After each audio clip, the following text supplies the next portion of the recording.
But I would say that when you use the word Finlayson used, it can only ever be intended to be one thing and one thing only, and that's a very horrible homophobic slur.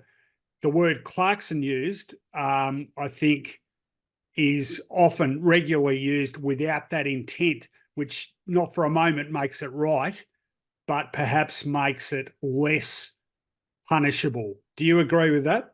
Yeah, I think with any penalty on anything, it's the same with striking or bumping. Now, there's different degrees, isn't there? And there's different degrees of penalty that needs to go because there's different layers to it. So yeah, I totally agree with you. But I do think that the AFL made a rod for their own back a bit and can draw some criticism now because they were, I believe, soft on Clarkson. I said that at the time. I don't think a suspension for a coach, unless it's multiple weeks, unless like 3 weeks for Finlayson, can hurt the team. Having a 1 week suspension, I don't think will hurt a team with a coach missing because he's got all his activities during the week and meetings. And now it's like when Clarkson had that syndrome with his ears and Bolton took over and they won 4 out of 6.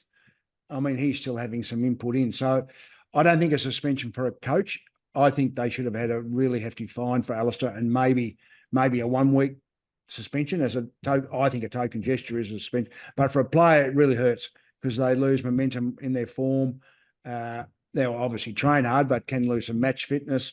They'll lose a monetary penalty because of that as well. So I think it's a fairly solid penalty for Finlayson, but that's okay. The AFL made a statement on that. They've just got to be consistent from now on. And I think Alastair, probably looking back, got out of that reasonably lightly.